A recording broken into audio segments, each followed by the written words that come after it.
죄송해요. 시골에서 올라오신 어른이 계시거든요. 돈 한 푼 없어서 저희 집에 얹어 사시는데 적응이 안 되시나 봐요. 왜 서울까지 오셨는지 모르겠어요.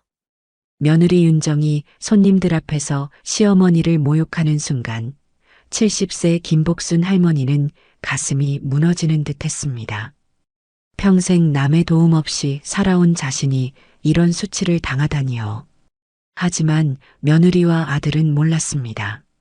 초라한 시골 할머니로 보였던 복순이 사실은 명동 일대 수백억 원 규모의 건물을 소유한 거대한 부동산 재벌이었다는 것을, 그리고 그들의 모욕이 담긴 영상이 온라인에 퍼지면서 진실이 세상에 드러나게 되는데, 과연 돈 한 푼 없다고 쫓겨난 시어머니의 숨겨진 정체와 그녀의 선택은 무엇일까요? 영상 시청 전 구독과 좋아요 눌러주세요. 영상을 제작하는데 큰 힘이 됩니다. 시골 장터의 새벽 공기가 차가웠습니다. 김복수는 평생 운영해온 노점상 앞에서 마지막으로 손님을 받고 있었습니다. 73살의 나이에도 허리를 곧게 펴고 서 있는 복순의 손은 거칠었지만 여전히 정확했습니다. 시장 아주머니, 오늘이 마지막이에요. 서울 아들 집으로 들어가거든요. 복순이 말하자 단골 할머니가 아쉬워했습니다. 그동안 고생 많았어요. 서울 가서 편히 지내세요. 복순은 고개를 끄덕이며 마지막 물건들을 정리했습니다. 남편 병원비로 모든 것을 쏟아부은 지 벌써 3년이 흘렀습니다. 집도 팔고 밭도 팔고 이제 남은 건 이 낡은 여행 가방 하나뿐이었습니다. 서울역에서 내린 복수는 지하철 노선도를 한참 들여다봤습니다. 강서구까지 가는 길이 이렇게 복잡할 줄 몰랐어요. 젊은 직장인들 사이에서 작은 몸집의 복수는 더욱 초라해 보였습니다. 낡은 코트에 헝클어진 흰머리, 손에 든 보따리는 누가 봐도 시골에서 올라온 노인의 모습이었습니다. 2시간을 헤맨 끝에 아들 성우의 아파트에 도착했습니다. 고급 아파트 단지의 입구에서 복수는 잠시 망설였습니다. 정말 여기가 맞나요? 경비원이 의심스러운 눈으로 바라봤습니다. 아들 성우는 현관문을 열고 어머니를 맞았습니다. 어머니, 많이 힘드셨죠? 하지만 성우의 표정에는 반가움보다 부담스러움이 더 많이 드러났습니다. 복수는 아들의 집안을 둘러봤습니다. 넓은 거실에 비싼 가구들, 벽에 걸린 대형 텔레비전까지 모든 것이 반짝거렸습니다. 성우야, 집이 참 좋구나. 복순이 감탄하자 성우는 어색하게 웃었습니다. 그런데 며느리 윤정은 인사도 제대로 하지 않고 방으로 들어가 버렸습니다. 며칠이 지나면서 집안 분위기는 점점 차가워졌습니다. 윤정은 아침마다 출근 준비를 하면서 투덜거렸습니다. 전기료가 또 올랐네요. 사람이 늘어나니까 모든 게 돈이 더 들어가요. 복수는 미안해서 전등도 함부로 켜지 못했습니다. 성우는 고급 외제차를 몰고 출근하면서도 어머니 눈치를 봤습니다. 어머니, 저는 좀 늦을 것 같아요. 윤정이가 혼자 저녁 준비하니까 도와드리세요. 복수는 고개를 끄덕였지만 며느리의 차가운 시선이 느껴져 마음이 무거웠습니다. 윤정은 강남의 뷰티 클리닉에서 실장으로 일하며 제법 높은 수입을 올리고 있었습니다. 친구들과 만날 때마다 자랑했습니다. 우리 시어머니는 정말 소박하세요. 시골에서 평생 장사만 하셨거든요. 하지만 집에서는 달랐습니다. 복순이 설거지를 하다가 그릇을 떨어뜨리면 윤정의 얼굴이 일그러졌습니다. 아이고, 그건 비싼 거예요. 조심해서 다뤄야죠. 복수는 황급히 사과했습니다. 미안해요. 정말 조심할게요.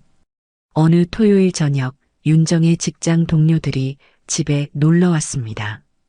윤정은 평소보다 더 살뜰히 차려진 음식상을 자랑했습니다. 제가 직접 만든 거예요. 어떠세요? 손님들이 감탄하며 칭찬을 아끼지 않았습니다. 복수는 부엌에서 설거지를 하며 소외감을 느꼈습니다. 그런데 젓가락을 짚다가 그만 손이 미끄러져 바닥에 떨어뜨리고 말았습니다. 발그락 소리가 거실까지 들렸습니다. 윤정이 부엌으로 와서 복순을 쳐다봤습니다. 어머니, 뭘 하시는 거예요? 손님들이 다 보잖아요. 복순은 급히 젓가락을 주우며 사과했습니다. 미안해요. 손이 미끄러져서요. 하지만 윤정은 그대로 거실로 돌아가더니 손님들 앞에서 큰 소리로 말했습니다. 죄송해요. 시골에서 올라오신 어른이 계시거든요. 돈 한 푼 없어서 저희 집에 얹혀 사시는데 적응이 안 되시나 봐요. 왜 서울까지 오셨는지 모르겠어요. 복수는 부엌에서 그 말을 다 들었습니다.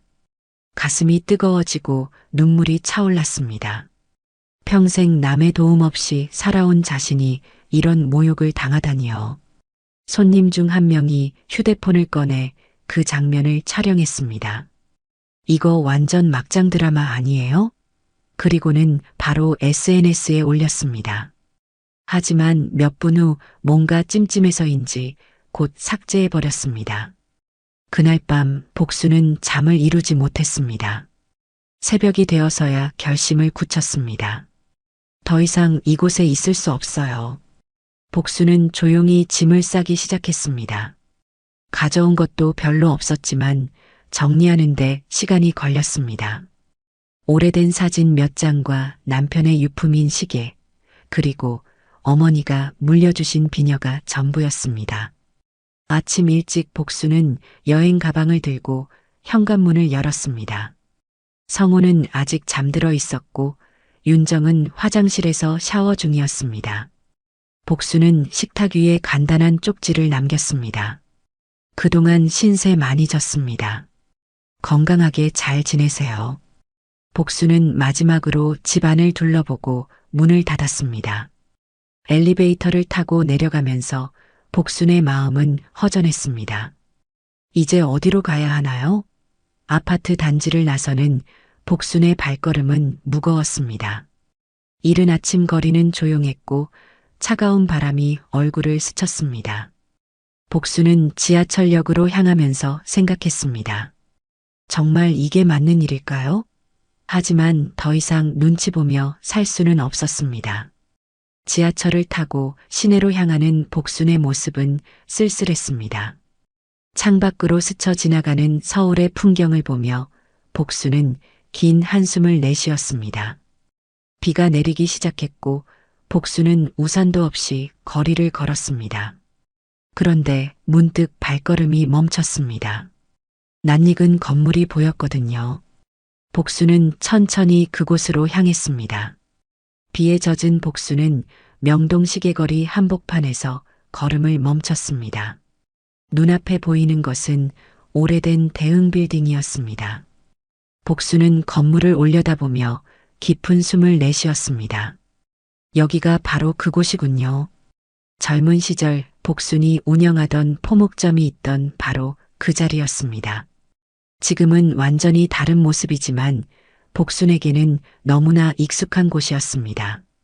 건물 입구에서 나온 늙은 관리인이 복순을 발견하고 깜짝 놀랐습니다.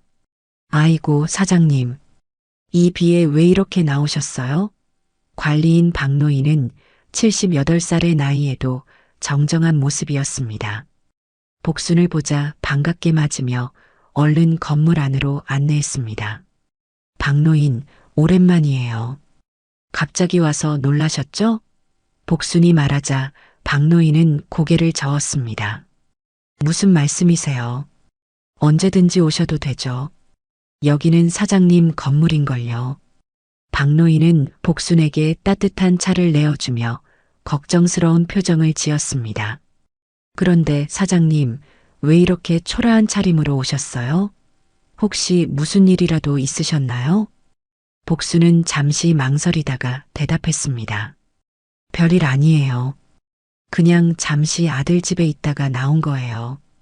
박노인은 더 이상 묻지 않았습니다. 오랜 세월 복순을 모셔온 그는 복순의 성격을 잘 알고 있었습니다. 사장님, 지하 금고 열쇠 가져다 드릴까요? 박노인이 물으니 복순이 고개를 끄덕였습니다. 그래요. 한번 확인해 볼게요.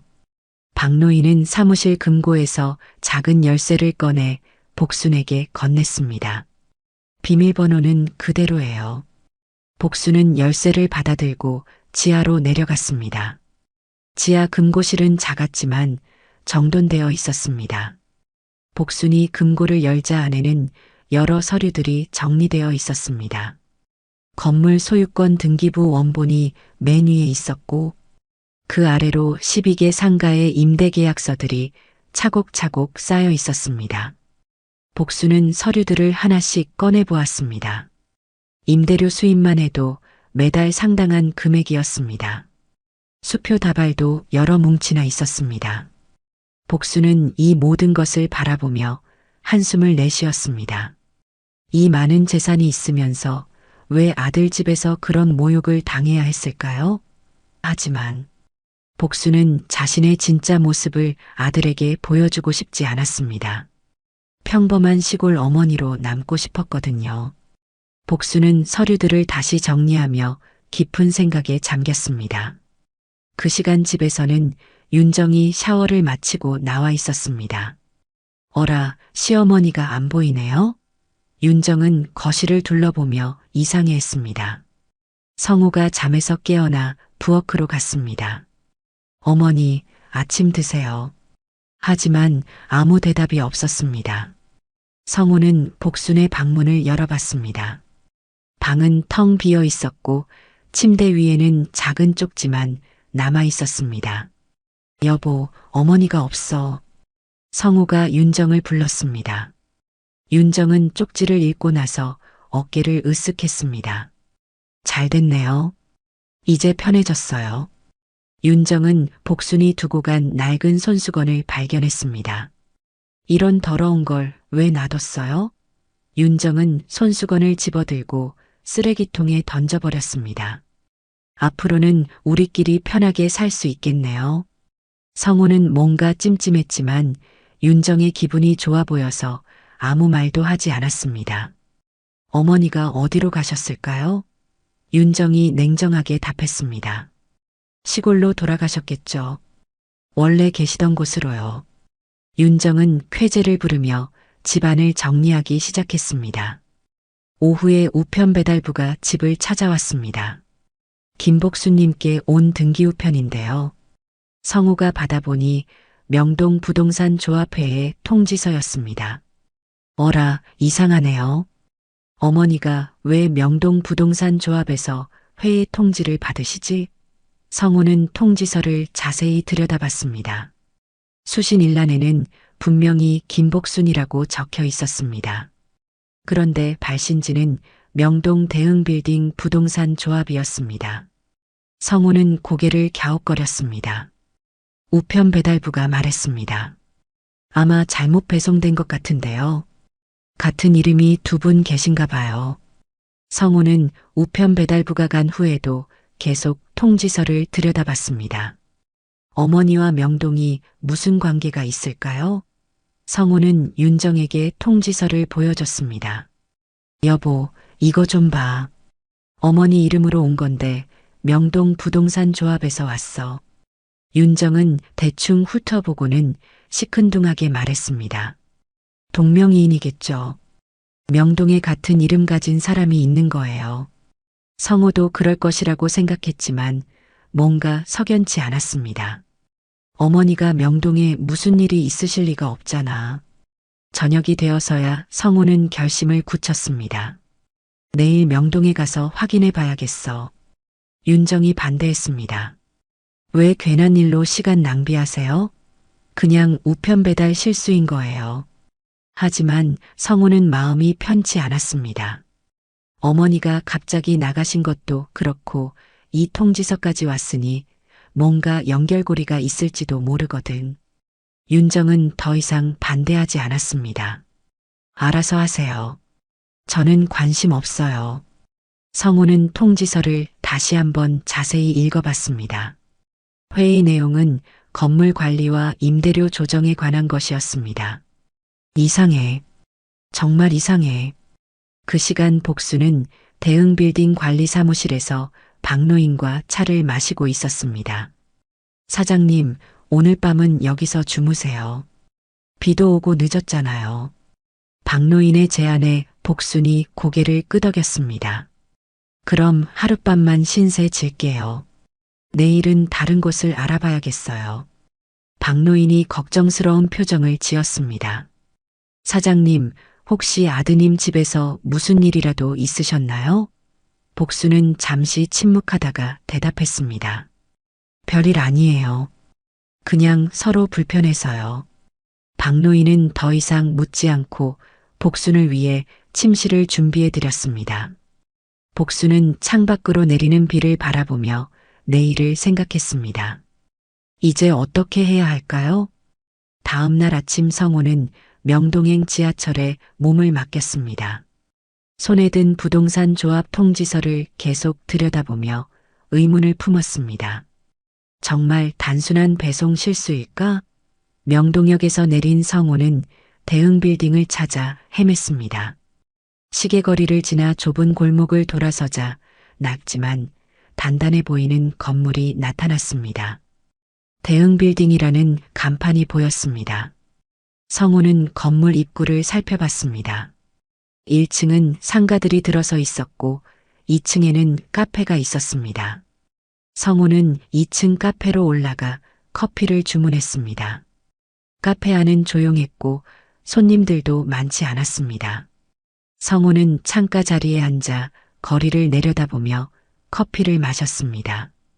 그런데 옆 테이블에서 두 남자가 대화하는 소리가 들렸습니다.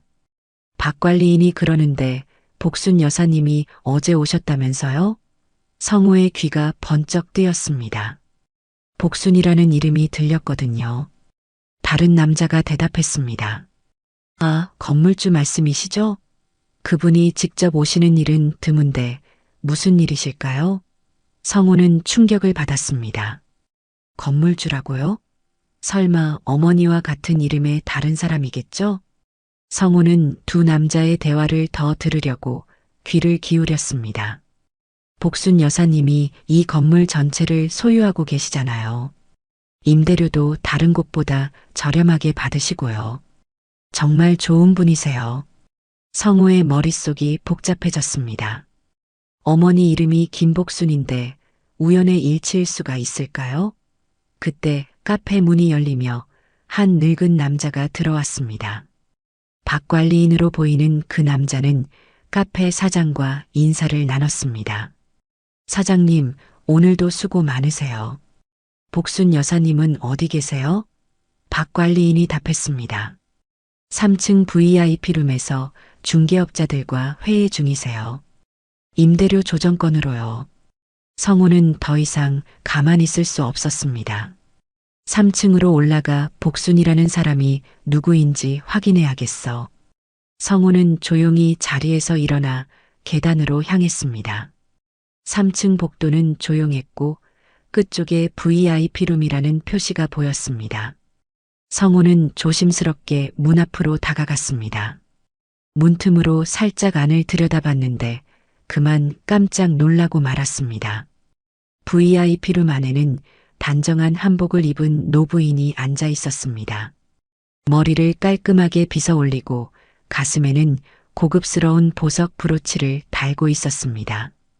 그 노부인의 옆에는 정장을 입은 남자들 서너 명이 서류를 들고 서 있었습니다. 성호는 눈을 비비고 다시 봤습니다. 그 노부인이 바로 어머니 복순이었거든요. 하지만 어제까지 집에서 보던 초라한 모습과는 완전히 달랐습니다. 품이 있고 당당한 모습이었습니다. 복순이 중개업자들에게 말하고 있었습니다. 1층 상가 임대료는 현재 수준을 유지하겠습니다. 다만 계약 조건에 상인의 활동 참여 조항을 추가해 주세요. 중개업자 중 한 명이 고개를 끄덕였습니다. 알겠습니다, 사장님. 그런데 2층 카페는 어떻게 하시겠어요? 복순이 잠시 생각하더니 답했습니다. 카페는 지금처럼 운영하면 됩니다. 사장이 성실하니까요. 성우는 어머니의 달라진 모습에 충격을 받았습니다. 이것이 정말 우리 어머니일까요? 회의가 끝나자 중개업자들이 인사를 나누며 나갔습니다. 복순 여사님, 오늘도 좋은 결정 내려주셔서 감사합니다. 복순이 고개를 끄덕이며 답했습니다. 수고하셨어요. 다음 주에 또 뵙겠습니다. 성우는 급히 복도 끝으로 몸을 숨겼습니다. 복순이 VIP룸에서 나와 엘리베이터를 탔습니다. 성우는 계단으로 뛰어내려가 복순을 따라갔습니다. 복순은 건물 밖으로 나가 길 건너편 은행으로 향했습니다. 성우는 멀찍이 떨어져 뒤따라갔습니다. 은행 안에서 복순은 정장을 입은 남자와 만났습니다. 그 남자는 변호사로 보였습니다. 복순 여사님, 오늘 신탁계약서 최종 검토하시죠. 복순이 고개를 끄덕이며 VIP 상담실로 들어갔습니다. 성우는 은행 로비에서 기다리며 상황을 지켜봤습니다. 상담실 유리창으로 복순과 변호사가 서류를 검토하는 모습이 보였습니다. 변호사가 서류를 가리키며 설명했습니다. 명동 상가 8채를 사회복지재단에 기부하는 계약입니다. 총 가액이 상당하시네요. 복순이 서류를 꼼꼼히 읽어보더니 펜을 집어들었습니다. 좋습니다. 이대로 진행하죠. 계약서에 서명하는 복순의 모습을 본 성우는 더욱 놀랐습니다. 명동 상가 8채를 기부한다고요? 그럼 어머니가 정말 이 모든 건물의 주인이라는 말인가요? 변호사가 말했습니다. 기부 절차는 다음 주부터 시작됩니다. 언론 발표는 언제쯤 하시겠어요? 복순이 잠시 생각하더니 답했습니다. 조금 더 기다려보겠습니다. 때가 되면 알려드릴게요. 상담이 끝나자 복순은 은행을 나왔습니다. 성우는 급히 기둥 뒤로 몸을 숨겼습니다. 복순은 다시 대응 빌딩으로 돌아갔습니다. 성우는 혼란스러운 마음으로 그 자리에 서 있었습니다. 도대체 어떻게 된 일인가요? 어머니가 명동에 이런 큰 재산을 가지고 계셨다니요. 그럼 왜 우리 집에서 그런 모욕을 당하고도 참으셨을까요? 성우는 머리가 복잡했습니다. 이 모든 것을 윤정에게 말해야 할까? 하지만 뭔가 섣불리 말하면 안 될 것 같았습니다. 성우는 집으로 돌아가는 지하철 안에서 계속 생각했습니다. 어머니의 진짜 모습을 알게 됐지만 어떻게 해야 할지 모르겠어. 윤정이 어머니를 그렇게 모욕했는데 이 사실을 알면 어떻게 될까? 성우는 집에 도착해서도 윤정에게 아무 말도 하지 않았습니다. 윤정이 물었습니다. 명동 다녀오셨어요? 뭐 확인됐어요? 성우가 애매하게 답했습니다. 아니야. 별거 아니었어. 그냥 동명이인이었나 봐. 하지만 성우의 마음은 전혀 편치 않았습니다. 어머니께 어떻게 사과해야 할까? 윤정은 강남 백화점 VIP 라운지에서 친구들과 오후 티타임을 즐기고 있었습니다. 고급스러운 인테리어와 부드러운 클래식 음악이 흐르는 공간에서 윤정은 기분이 좋았습니다. 친구들 앞에서 자랑할 이야기가 생겼거든요. 언니들, 정말 큰일 날 뻔했어요. 윤정이 우아하게 찻잔을 들며 말을 시작했습니다. 친구들이 관심을 보였습니다. 무슨 일이었는데요? 윤정이 목소리를 낮추며 말했습니다. 시어머니가 갑자기 우리 집에 들어오셨거든요. 시골에서 돈 한 푼 없이 말이에요. 친구들이 동정하는 표정을 지었습니다. 아이고, 그거 정말 힘들었겠어요. 며느리 입장에서는 부담스럽죠. 윤정이 고개를 끄덕이며 계속했습니다. 정말 초라한 모습이었어요. 낡은 옷에 시골 냄새까지 나고요. 집안 분위기가 완전히 망가졌어요. 다른 친구가 물었습니다. 그래서 어떻게 하셨어요? 윤정이 만족스러운 표정을 지었습니다. 제가 확실하게 말씀드렸죠. 돈도 없으면서 왜 서울까지 오셨냐고요. 그랬더니 알아서 나가시더라고요. 친구들이 감탄했습니다. 윤정 씨 대단해요. 저는 그런 상황에서 그렇게 못할 것 같은데요. 윤정이 으쓱하며 답했습니다. 확실하게 선을 그어야 해요. 안 그러면 계속 얹혀 살려고 하거든요. 저희는 맞벌이라 여유가 있다고 생각하시는 것 같아요. 친구 중 한 명이 걱정스럽게 말했습니다. 그래도 시어머니인데 너무 심하지 않았나요? 윤정이 손을 흔들었습니다.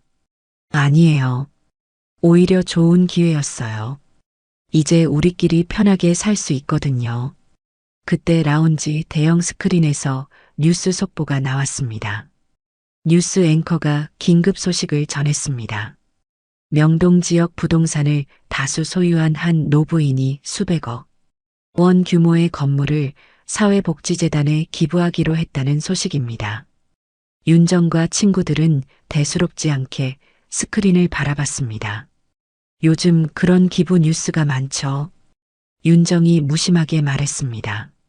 그런데 화면에 나온 노부인의 모습을 본 윤정의 표정이 굳어졌습니다. 뉴스에서 인터뷰하는 노부인이 바로 복순이었거든요. 윤정은 찻잔을 떨어뜨릴 뻔했습니다. 저분이 설마요? 친구들이 이상하게 생각했습니다. 왜 그래요? 아는 분이에요? 윤정은 말문이 막혔습니다. 화면 속 복수는 단정한 한복을 입고 기자들의 질문에 차분하게 답하고 있었습니다. 기자가 물었습니다. 이번 기부 결정을 내리신 특별한 이유가 있으신가요? 복순이 미소를 지으며 답했습니다. 평생 이 지역에서 장사를 했으니까 지역사회에 보답하고 싶었어요. 돈은 혼자 가지고 있을 때보다 나눌 때 더 의미가 있거든요. 윤정의 얼굴이 새하얗게 변했습니다. 친구들이 걱정했습니다. 윤정 씨 괜찮아요? 얼굴이 너무 창백해요. 윤정은 가방을 급하게 챙기며 자리에서 일어났습니다. 죄송해요. 급한 일이 생겨서 먼저 가볼게요. 친구들이 놀랐습니다. 뭔 일이에요? 그렇게 급하게요? 윤정은 대답도 제대로 하지 못하고 라운지를 뛰쳐나갔습니다. 엘리베이터 안에서 윤정은 휴대폰을 꺼내 성우에게 전화를 걸었습니다. 여보, 지금 뉴스 봤어요? 윤정의 목소리가 떨리고 있었습니다. 성우가 조심스럽게 답했습니다. 무슨 뉴스? 윤정이 소리쳤습니다. 시어머니 말이야. 명동에서 기부한다는 뉴스요. 성우는 잠시 침묵하다가 대답했습니다. 아, 그 뉴스? 윤정이 더욱 흥분했습니다. 아, 그 뉴스라니요? 당신 이미 알고 있었던 거예요? 성우가 한숨을 내쉬었습니다. 어제 명동에서 확인했어. 정말 어머니였어. 윤정이 말을 잇지 못했습니다. 그럼 왜 미리 말 안 하셨어요? 성우가 답했습니다. 어떻게 말해? 당신이 어머니를 그렇게 모욕했는데. 윤정의 목소리가 더욱 높아졌습니다. 그럼 미리 말했어야죠? 왜 저만 바보로 만드세요? 성우가 차가운 목소리로 말했습니다. 바보로 만든 게 아니라 원래 그랬던 거잖아. 어머니가 돈이 많든 없든 그렇게 대하면 안 되는 거였어. 윤정은 할 말을 잃었습니다. 성우가 계속했습니다. 이제 어떻게 할 거야? 어머니께 사과드려야 하는 거 아니야? 윤정은 전화를 끊고 차 안에서 멍하니 앉아 있었습니다. 그런데 휴대폰에 SNS 알림이 계속 뜨기 시작했습니다. 윤정이 확인해 보니 과거 복순을 모욕했던 영상이 다시 퍼지고 있었습니다. 그때 손님 중 하나가 촬영해서 올렸다가 삭제했던 영상이 누군가에 의해 다시 공유된 것이었습니다. 영상에는 윤정이 복순에게 돈 한 푼 없는 시골 노인이라고 말하는 장면이 그대로 담겨 있었습니다. 댓글들이 달리기 시작했습니다. 이런 며느리가 어디 있어요? 정말 배은망덕하네요. 윤정의 휴대폰이 계속 울렸습니다. 직장 동료들과 지인들이 연락을 해왔습니다. 윤정, 이 영상 진짜야? 너무 충격적이야. 윤정은 전화를 받을 수가 없었습니다. 온라인에서는 윤정을 비난하는 글들이 쏟아져 나왔습니다. 명동 복순 할머니를 모욕한 며느리를 찾습니다. 이런 사람이 의료진이라니 믿을 수 없어요. 윤정의 얼굴과 이름, 직장까지 공개되기 시작했습니다. 윤정은 공포에 떨며 집으로 향했습니다. 집에 도착한 윤정은 성우와 마주 앉았습니다. 성우의 표정은 무거웠습니다. 이제 어떻게 할 거야? 모든 게 공개됐는데. 윤정이 떨리는 목소리로 말했습니다. 회사에서 연락이 왔어요. 당분간 출근 정지래요. 이미지 손상이 크다고요. 성우가 고개를 저었습니다. 당연하지. 이 상황에서 어떻게 일을 계속해? 윤정이 울먹이며 말했습니다. 어떻게 하면 되죠? 정말 몰랐어요. 시어머니가 그런 분이신 줄요. 성우가 단호하게 말했습니다. 이제 어머니께 가서 무릎 꿇고 사과드려야 해. 다른 방법은 없어. 다음 날 아침 윤정과 성우는 명동 대흥빌딩 앞에 서 있었습니다. 윤정의 얼굴은 밤새 울어서 퉁퉁 부어 있었고 성우도 초조한 표정이었습니다. 건물 로비는 조용했고 사람들이 오가는 소리만 들렸습니다. 윤정이 떨리는 목소리로 말했습니다. 정말 나타나실까요? 성우가 답했습니다. 박 관리인이 전해드린다고 했으니까 기다려봐. 윤정은 손을 비비며 불안해했습니다. 어떻게 사과해야 할지 모르겠어요. 너무 잘못했어요. 오전 10시가 되자 엘리베이터 문이 열리며 복순이 나타났습니다. 복순은 어제와 같은 단정한 한복 차림이었고 표정은 차가웠습니다. 윤정과 성우를 보자 복순은 잠시 멈춰 섰습니다. 성우가 먼저 인사했습니다.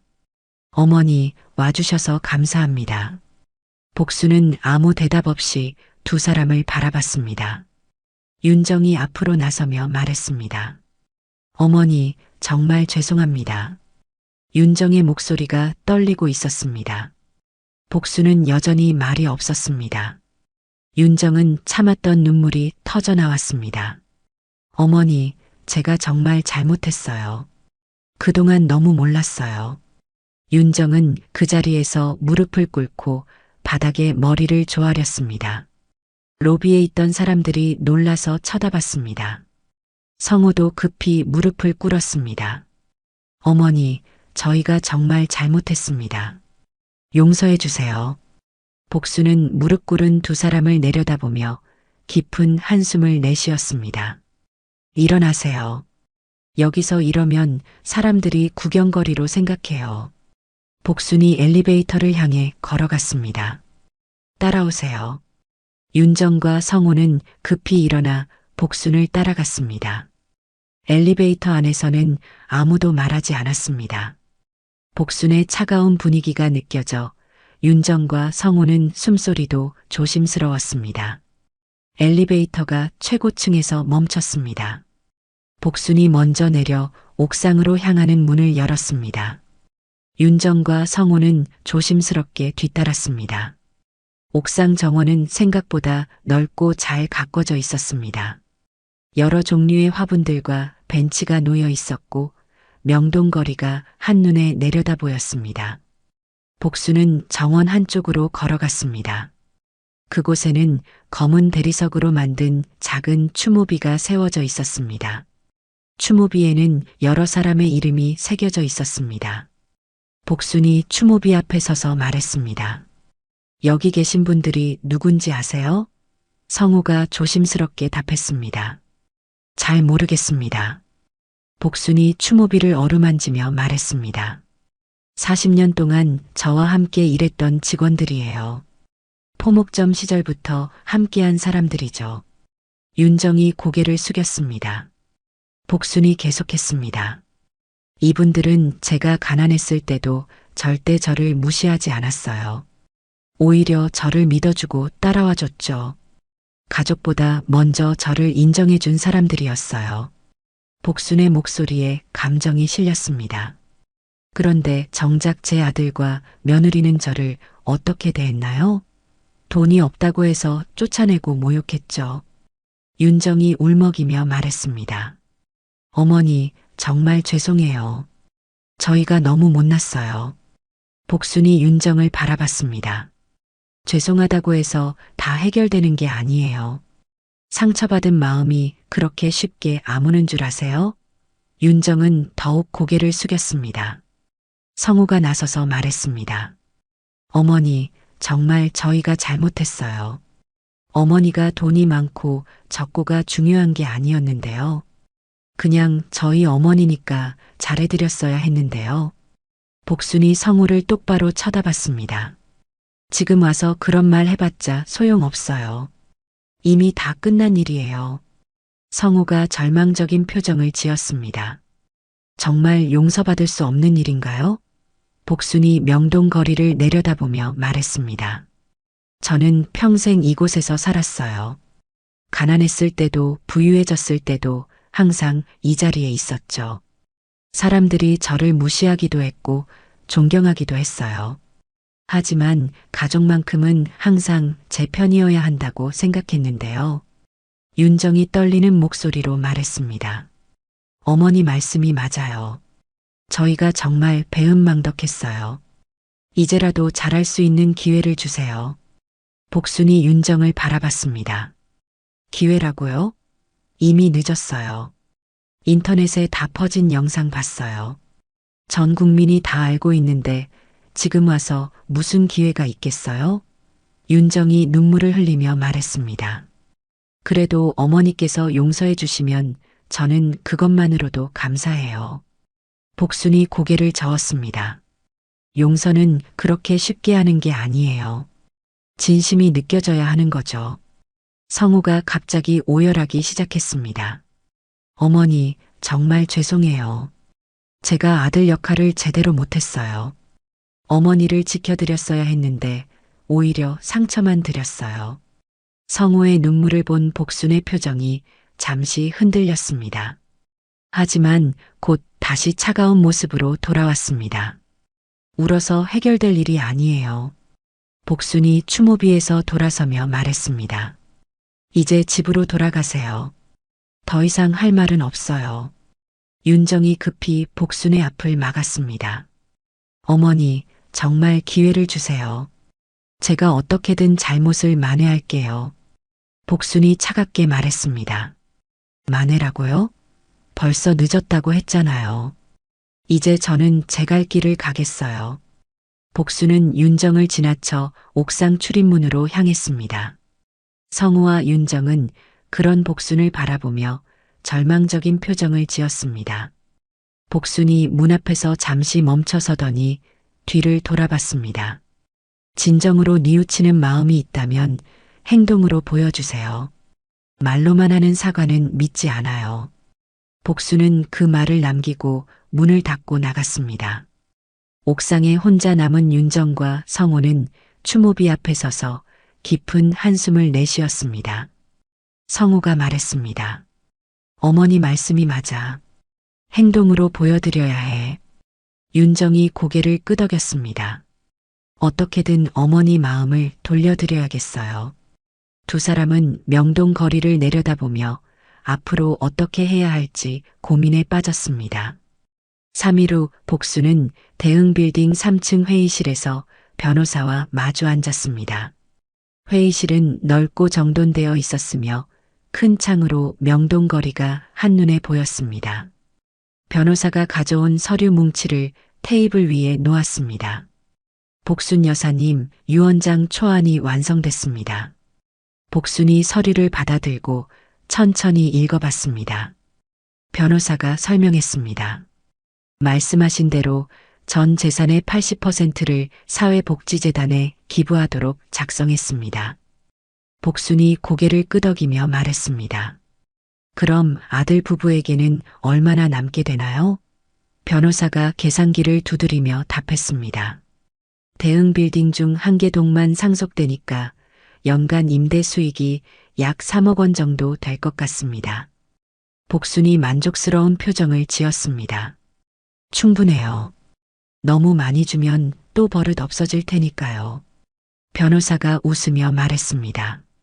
그런데 조건이 까다로우시네요. 정말 이렇게 하시겠어요?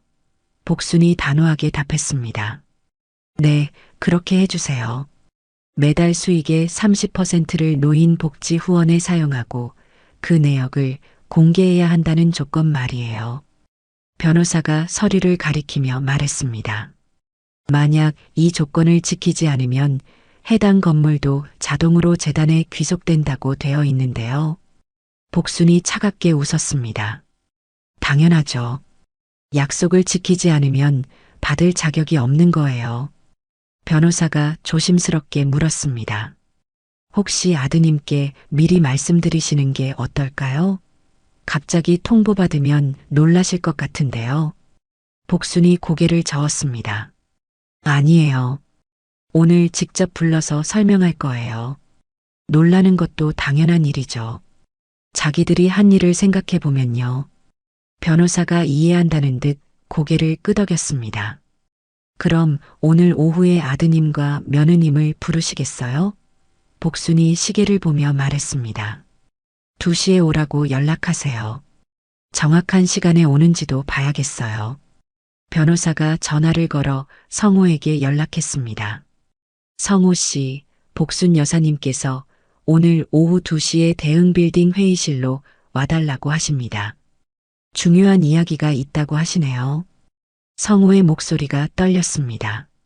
네, 알겠습니다. 부인과 함께 가겠습니다. 복순이 변호사에게 말했습니다. 그 전에 공증인도 불러주세요. 오늘 모든 걸 마무리할 거예요. 오후 2시 정각에 성우와 윤정이 회의실에 도착했습니다. 윤정의 얼굴은 여전히 부어 있었고 성우도 긴장한 표정이었습니다. 복수는 이미 변호사, 공증인과 함께 자리에 앉아 있었습니다. 어머니, 부르셨어요? 성우가 조심스럽게 인사했습니다. 복순이 의자를 가리키며 말했습니다. 앉으세요. 중요한 이야기가 있어요. 윤정과 성우는 복순 맞은편에 앉았습니다. 분위기가 너무 무거워서 숨소리도 조심스러웠습니다. 복순이 테이블 위에 서류를 가리키며 말했습니다. 제 유언장입니다. 성우가 놀라며 말했습니다. 유언장이요? 아직 그런 걸 생각하실 나이가 아니시잖아요. 복순이 차갑게 답했습니다. 나이가 문제가 아니에요. 언제 무슨 일이 일어날지 모르니까 미리 정리하는 거죠. 윤정이 불안한 표정으로 복순을 바라봤습니다. 복순이 유언장을 펼치며 말했습니다. 제 전 재산을 어떻게 처리할지 결정했어요. 복순의 목소리가 단호했습니다. 명동 일대 건물들과 상가들, 그리고 모든 예금의 80%를 사회복지재단에 기부합니다. 성우와 윤정이 동시에 놀랐습니다. 어머니, 그럼 저희는요? 성우가 떨리는 목소리로 물었습니다. 복순이 냉정하게 답했습니다. 당신들에게는 한 채의 건물만 남겨드릴게요. 대응 빌딩 중에서 가장 작은 동이지만 생활하는 데는 충분할 거예요. 윤정이 벌떡 일어서며 말했습니다. 어머니, 그건 너무 심하지 않아요? 저희가 잘못한 건 인정하지만 이렇게까지 하실 필요는 없잖아요. 복순이 윤정을 똑바로 쳐다봤습니다. 심하다고요? 돈 한 푼 없는 시골 노인이라고 모욕할 때는 언제고요? 윤정이 할 말을 잃었습니다. 복순이 계속했습니다. 게다가 조건이 있어요. 매달 임대 수익의 30%를 노인 복지 후원에 사용해야 해요. 그리고 그 내역을 매년 공개해야 하고요. 성우가 황급히 말했습니다. 어머니, 조건은 지킬 수 있어요. 하지만 너무 많은 돈을 기부하시는 게 아닌가요? 복순이 서류를 넘기며 답했습니다. 제가 번 돈이니까 제 마음대로 할 수 있는 거 아닌가요? 변호사가 설명했습니다. 만약 조건을 지키지 않으면 해당 건물도 자동으로 재단에 귀속됩니다. 계약서에 명시되어 있어요. 윤정의 얼굴이 창백해졌습니다. 그럼 저희가 조건을 어기면 아무것도 못 받는다는 뜻인가요?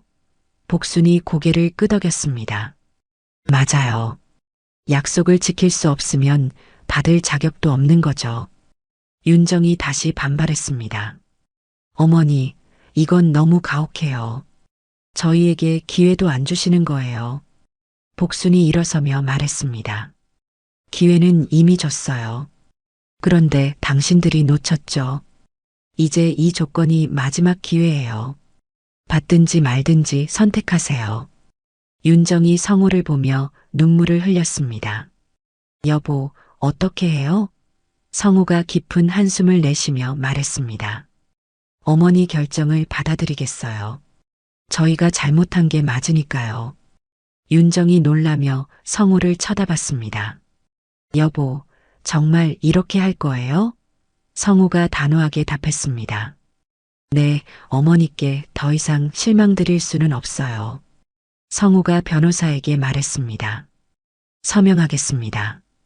어머니 뜻대로 하세요. 공증인이 서류를 준비했습니다.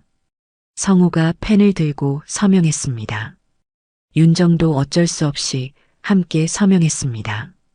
복순이 서명이 끝난 서류를 확인하며 말했습니다. 이제 끝났네요. 앞으로는 조건을 잘 지키세요. 어기면 정말 아무것도 못 받아요. 복수는 가방을 들고 자리에서 일어났습니다. 성우가 애절하게 말했습니다. 어머니, 언제쯤 저희를 용서해 주실까요? 복순이 문 앞에서 돌아보며 차갑게 답했습니다. 행동으로 보여주세요. 말로는 믿지 않아요. 복수는 그 말을 남기고 회의실을 나갔습니다. 성우와 윤정은 멍하니 그 자리에 남아 있었습니다. 일주일 후 복수는 명동 뒷골목에 있는 노숙인 쉼터를 찾았습니다. 오래된 건물이지만 깨끗하게 관리되고 있었고 입구에는 따뜻한 식사 제공이라는 안내판이 걸려 있었습니다. 복순이 들어서자 쉼터 관리자가 반갑게 맞았습니다. 복순 여사님, 오늘도 오셨네요. 항상 감사드려요. 복순이 미소를 지으며 답했습니다. 제가 더 감사하죠. 이런 좋은 일에 함께 할 수 있어서요. 복순은 앞치마를 두르고 주방으로 향했습니다. 주방에서는 자원봉사자들이 분주하게 움직이고 있었습니다. 복순이 자연스럽게 밥을 나누는 일에 동참했습니다. 어르신, 따뜻한 국 한 그릇 더 드세요. 복순이 한 노인에게 국을 떠주며 말했습니다. 고맙습니다, 사장님. 덕분에 따뜻한 밥 먹어요. 노인이 감사하다며 고개를 숙였습니다. 복순은 그런 노인들을 보며 마음이 따뜻해졌습니다. 여기서는 누구도 복순을 무시하지 않았고 모든 사람이 진심으로 고마워했습니다. 그 시간 윤정은 명동 거리를 걸으며 복순을 찾고 있었습니다. 어디 계실까요? 며칠째 대응 빌딩에 가봐도 만날 수가 없었거든요. 윤정은 포기하지 않고 명동 곳곳을 돌아다녔습니다. 그러다가 뒷골목에서 익숙한 목소리를 들었습니다. 복순의 웃음소리였습니다. 윤정이 소리가 나는 쪽으로 따라가니 노숙인 쉼터가 보였습니다. 윤정은 유리창으로 안을 들여다봤는데 깜짝 놀랐습니다. 복순이 노숙인들과 함께 식사하며 환하게 웃고 있었습니다. 평소 집에서는 볼 수 없었던 모습이었습니다. 윤정은 문 앞에서 망설였습니다. 들어가도 될까요? 하지만 용기를 내어 문을 열고 들어갔습니다. 실례합니다. 봉사활동하고 싶은데 가능할까요? 쉼터 관리자가 반갑게 맞았습니다.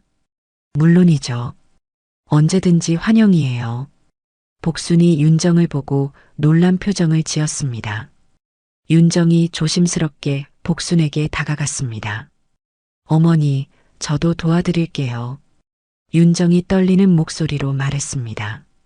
복순은 잠시 망설이다가 고개를 끄덕였습니다. 그럼 설거지부터 시작하세요.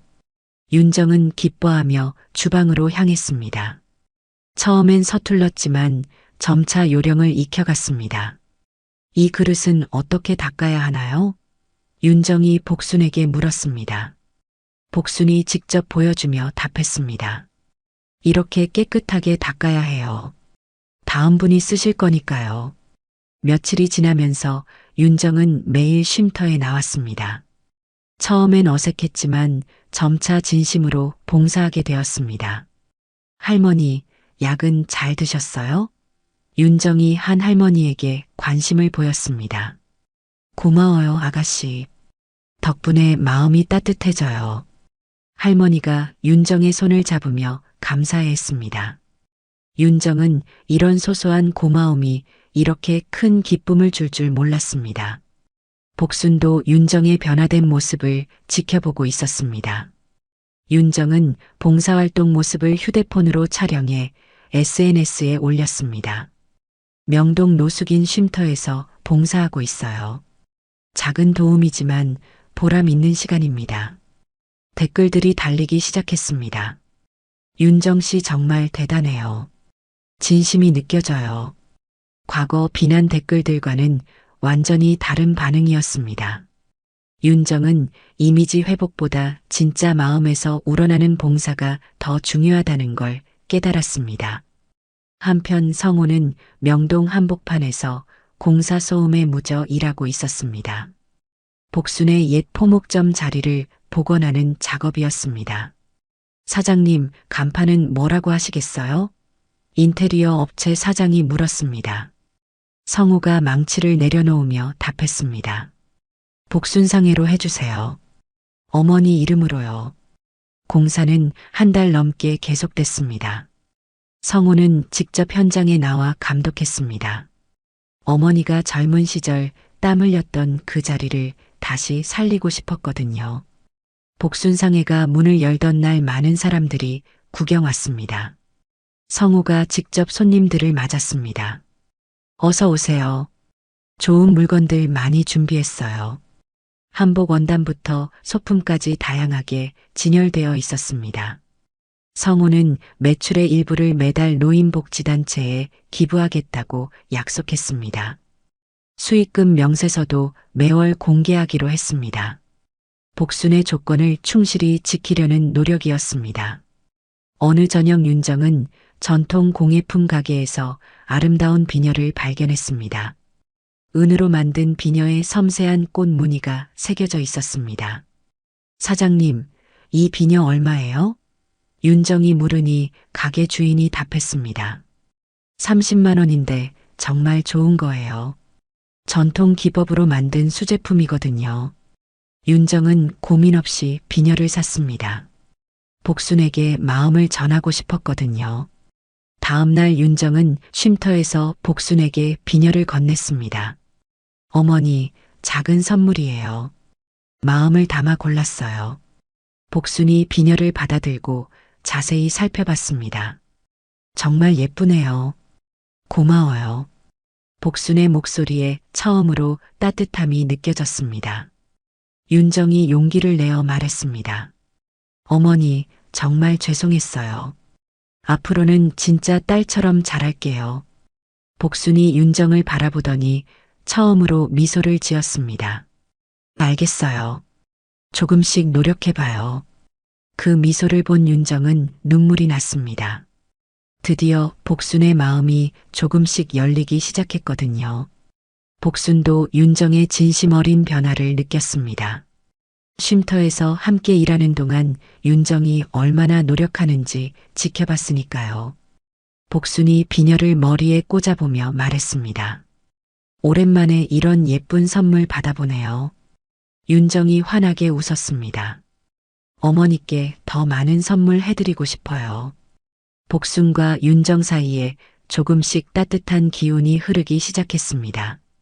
한 달 후 복순은 대흥빌딩 옥상 정원에서 윤정과 성우를 기다리고 있었습니다. 저녁 노을이 명동 거리를 붉게 물들이고 있었고 복순의 표정은 한결 부드러워 보였습니다. 윤정과 성호가 옥상으로 올라왔습니다. 두 사람의 모습도 한 달 전과는 많이 달랐습니다. 윤정은 화장기 없는 담백한 얼굴이었고 성호는 일에 지친 듯하지만 마음은 한결 가벼워 보였습니다. 어머니 부르셨어요? 성호가 인사했습니다. 복순이 명동 거리를 내려다보며 말했습니다. 한 달 동안 지켜봤어요.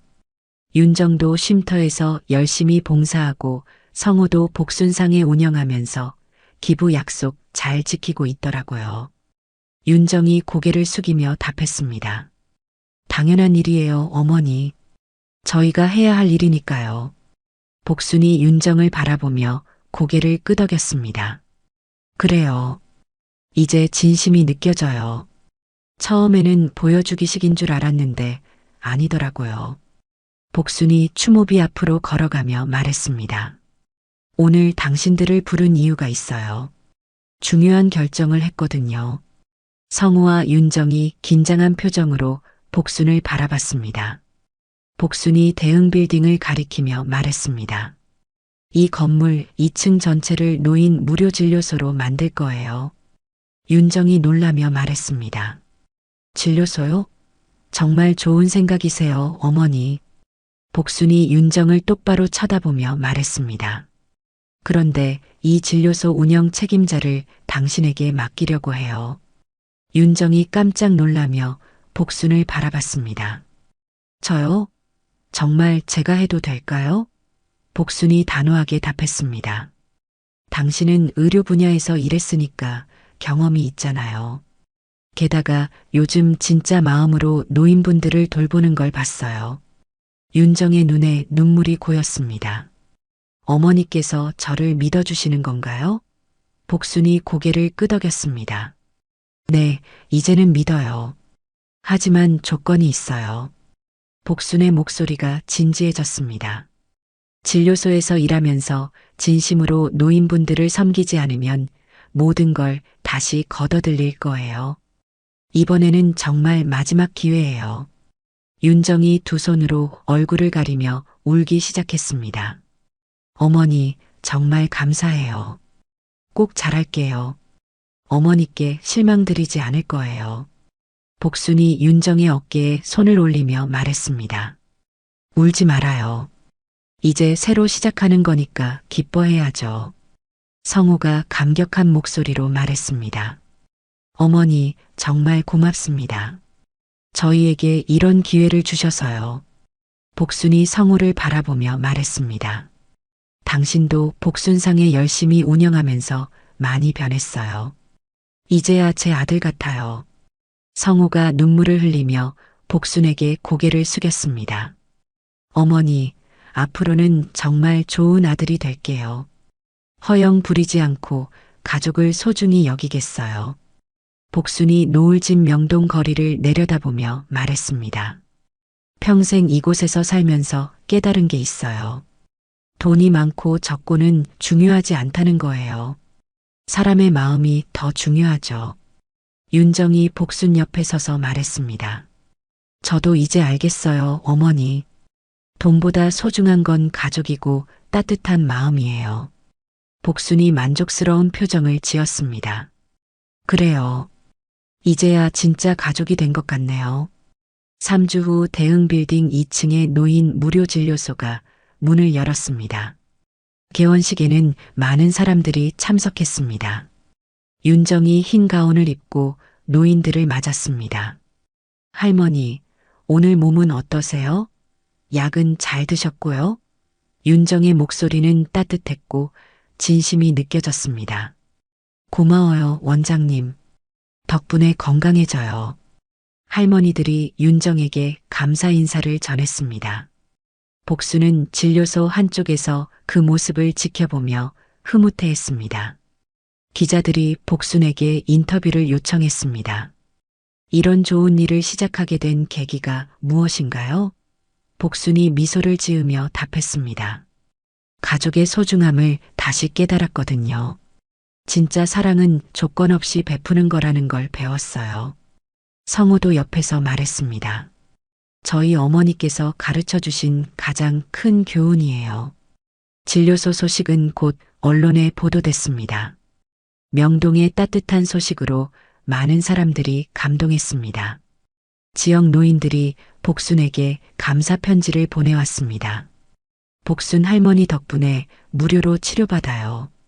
정말 고맙습니다. 복순은 그런 편지들을 읽으며 뿌듯해했습니다. 이게 바로 진짜 보람이구나. 복순이 혼잣말로 중얼거렸습니다. 저녁이 되어 복순은 다시 옥상 정원으로 올라갔습니다. 석양이 대흥 빌딩 간판을 붉게 물들이고 있었습니다. 명동 거리에는 사람들이 오가고 있었고 진료소에서는 여전히 불빛이 새어나왔습니다. 복순이 추모비 앞에 서서 말했습니다. 여러분, 이제 정말 좋은 일 하고 있어요. 지켜봐 주세요. 바람이 불어와 복순의 머리카락을 살짝 흩어뜨렸습니다. 복순은 평화로운 표정으로 명동 거리를 바라봤습니다. 이제야 진짜 행복한 것 같았습니다.